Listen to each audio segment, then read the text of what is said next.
Hello, everyone. Welcome to the Movement Podcast. This is Brooke Amaral with Isaac. Yeah. And we just recorded an amazing 10 minutes that wasn't recording. Yeah. So we're going to redo this. Hopefully we can remember the things that we said. Fuck, it was so good. It was so good. Now I'm going to have to bleep this out because you swore in the first 3 seconds. What? We can't swear in the All the first- kids that are going to watch this. Mateo, this is how we start his day. They're used to it. This is how I speak. Passion. That's good. Okay, so today, now we have to make this super efficient because before we had like 30 minutes, now we have like 15. Which is probably good. The people are like, thank God we don't want to hear them talk that much anyways. I know. It's digestible. It's quick. Topic for today, and everyone's going to roll their eyes because obviously this is what Isaac wants to talk about, is running training, specifically zone 2 work. Mm-hmm. The reason we wanted to bring this up is fall races are, I know it's scary to say, but like that's the thing that people are training for. It's just around the corner. It's around 16, 18 weeks away. So whether people are looking to do like some 5Ks or 10Ks, half marathon, full marathon, there's a lot of questions that we're getting from the movement members as well as just like the London community because we have a free run club called London Run Club. And we're getting a lot of new faces that are coming out, which is super exciting as well. Lots of members from the gym that like I don't want to call out their names, but Yeah, like, I know some. they said they would never come and now they're coming. So lots of questions. That's what happens. Exactly. And I just want to say that I think that the Run Club, I don't want to say should be because they probably are very grateful to have you as the leader because you're so knowledgeable, right? Like you know though, right? Like they're getting a real guidance and coaching from someone that has run the things. You've ran like 5 marathons. So you know what you're talking about. So I think that's a nice place knowing that people are going to come in and not just like, not to say going for a jog around the block isn't a thing, but like there's going to be structure to it and they're going to be able to have guidance. I think that's important because that's how you learn. Absolutely. Right? You don't know any of this stuff. Pacing, which is what we're going to talk about. But you don't know this when you're starting. So I think it's really good to have someone that they can confidently trust with their running program. Yeah. And I mean, I think the important piece, and it's funny how it kind of all fits in with like our, like, I say business model in the sense that when we talk about movement strength, we're all about like sustainable fitness, right? It's like, what can you do for the rest of your life? And that's the way that I like to program running as well, which is why I primarily do things through what we call zone 2, because it should be easy running. So the majority of your runs, if we look at, 100% of your runs for the week, 80% of those should feel really, really easy. And they're done what we call a zone 2 pace. Zone 2 pace is roughly 60 to 70% of your max heart rate. Now, if you know what zone 2 is and like you're like screaming at your screen or your phone or whatever, I know 60 to 70% is not the perfect formula for it, but it's good enough. At the end of the day, it just forces people to slow down, which is what people need. So oftentimes we'll hear people be like, yeah, you should be able to run at a conversational pace.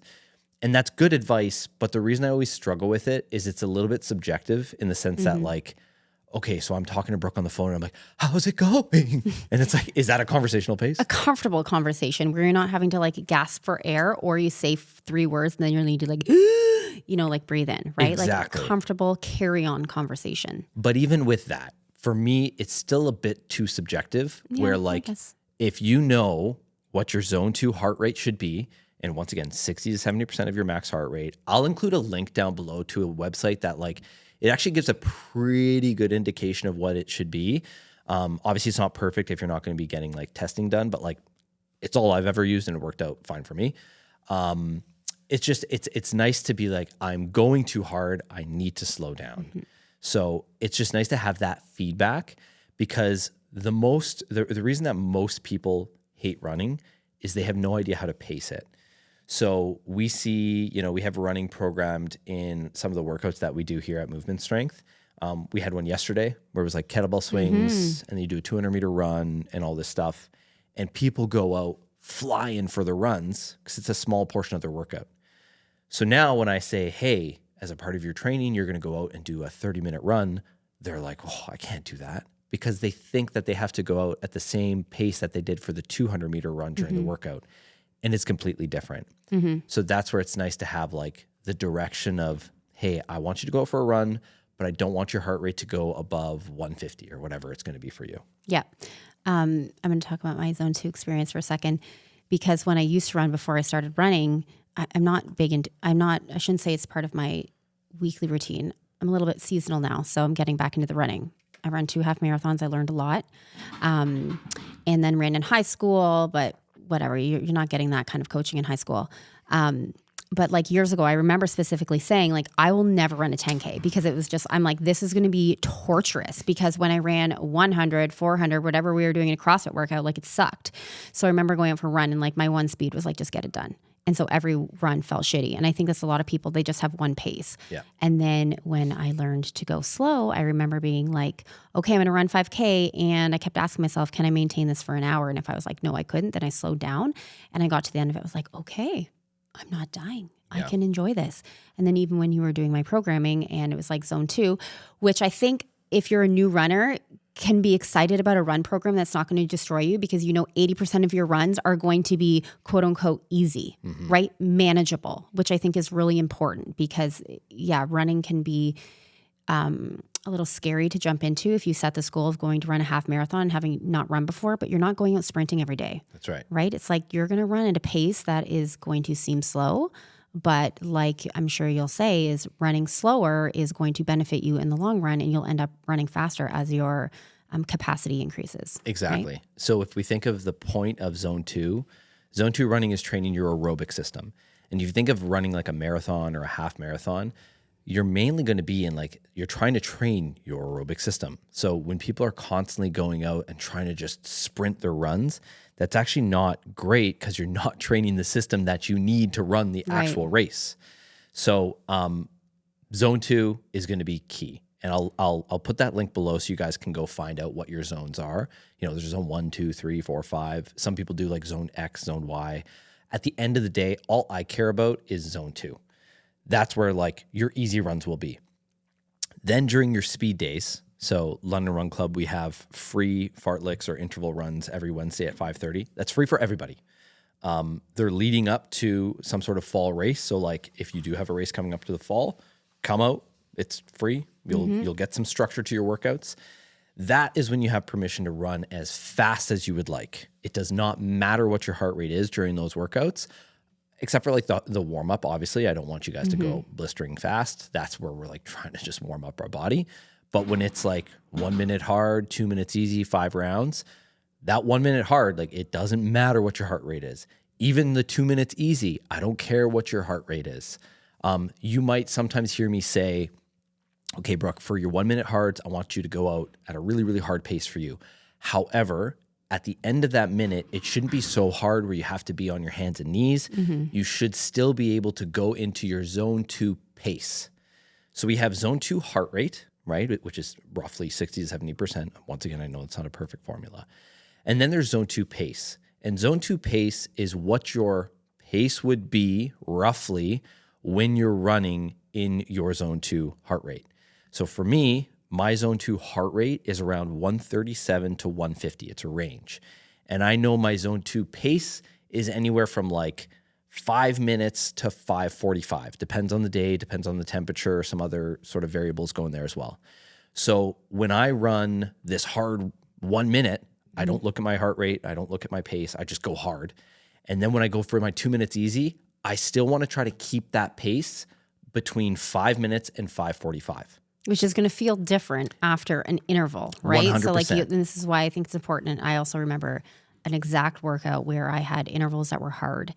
And it was challenging for me to go into I had to gauge that hard to be able to run into my zone 2 pace and not my heart rate. Because if I was going down my heart rate, I'd be fucking walking.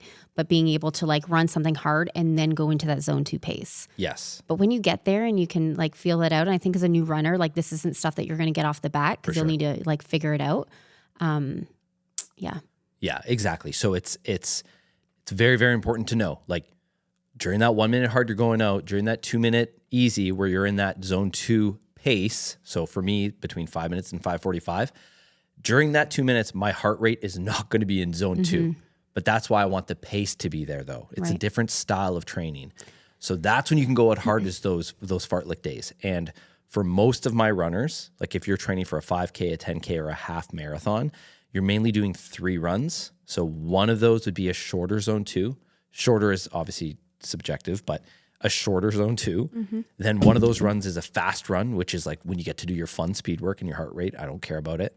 And then your third run is your longer run. And, when I say long run, for some people that might be 10K. For my marathoners, that might be 20K or 22K. Like it really depends. But for your long runs, for the most part, you're still just going to be doing zone 2. You're not really doing fast stuff. Eventually, when we get closer to race day, so let's say, 8 to 6 weeks out, then we start to do long run workouts, and we do those bi-weekly. So what I mean by that is you're going to do the first bit of your workout at like a zone 2 pace, and then there'll be some fast stuff in your long run. And it might be like, hey, you're going to go out 5K and you're going to do this faster than what your race pace is going to be. So during those, I don't care what your heart rate is, except for the first bit. And like, this is where there's a benefit of following a program, because all that, like all the guidance is really written out for you, but just kind of letting people know how things work. You need to keep those easy days easy. So when it does come to the hard days, you can go hard. Yeah. And I think something that's important to remember for new runners, and I feel like experienced need this a reminder too, as I'm sure you would agree, is one, like, it's really okay to look slow on your runs, right? Because I know even when I first started running, it's like everyone wants to look like this gazelle sprinting, like, oh, look at this person running so fast. It might be so good. But like a zone 2 run isn't going to look like that. It's going to look slow. So like going slow is okay. That's the whole objective. That's the point.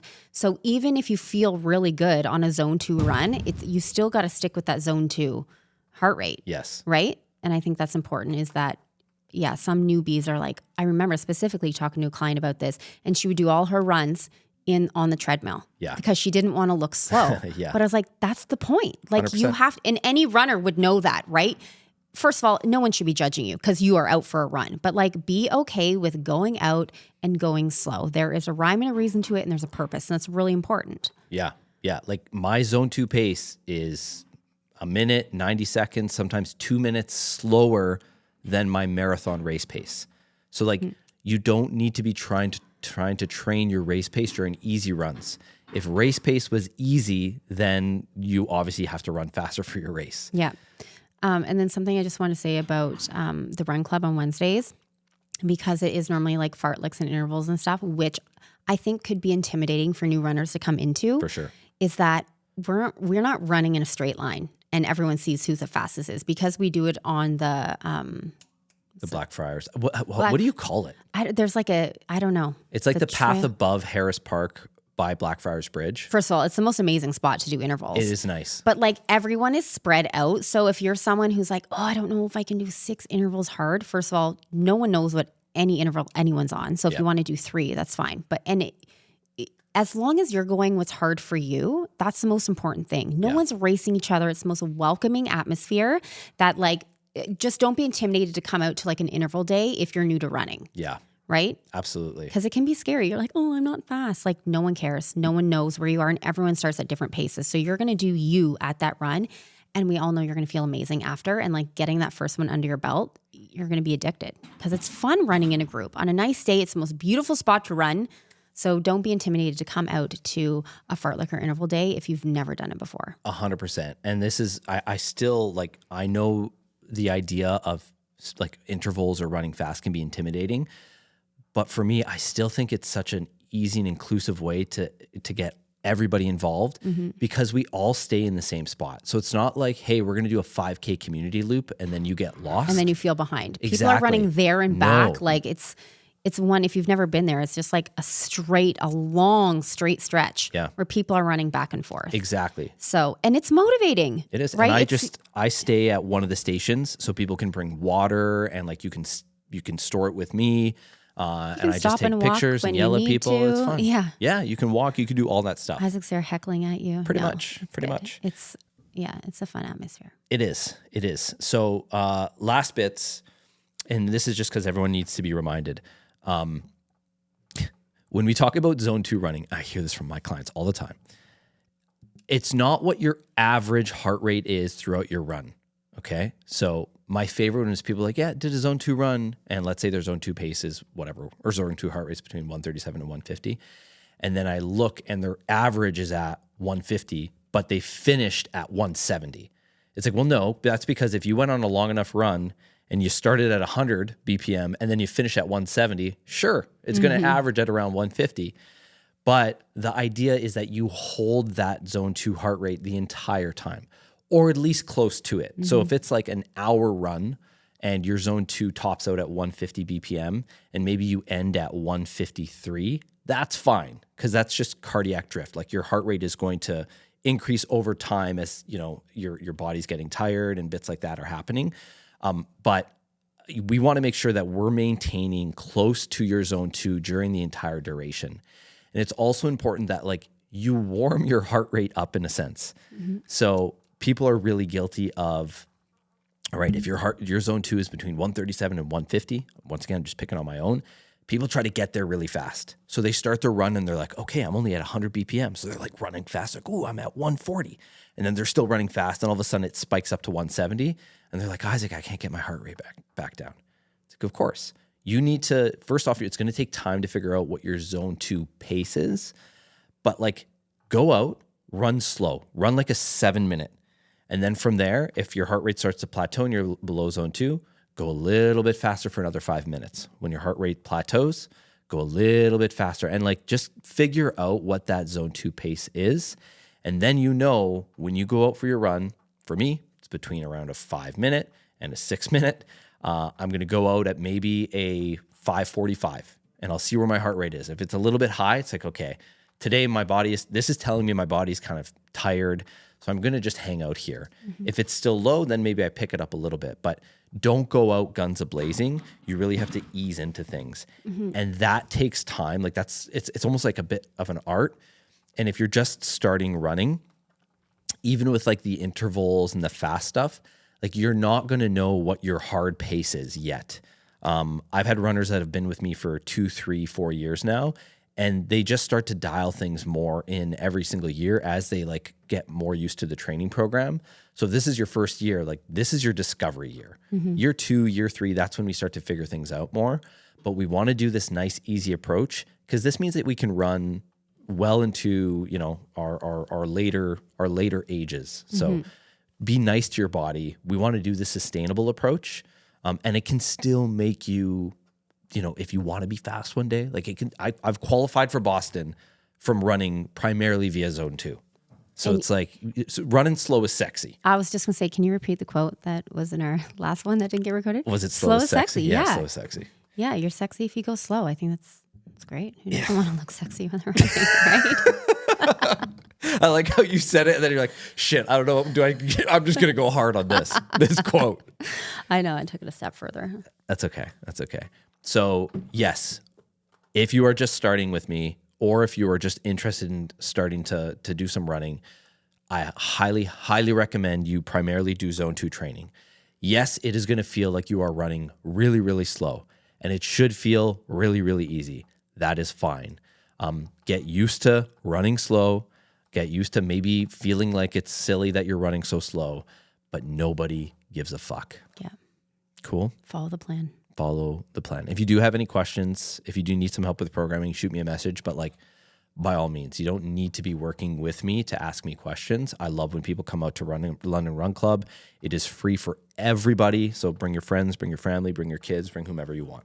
Awesome. Cool. Yeah. Okay. Thank you for being my sounding board. Yeah, no problem. And it recorded everything. Wow. 19 minutes. I was talking. So people are going to have to slow this podcast down because I was talking fast. I know. Okay. Bye. Bye.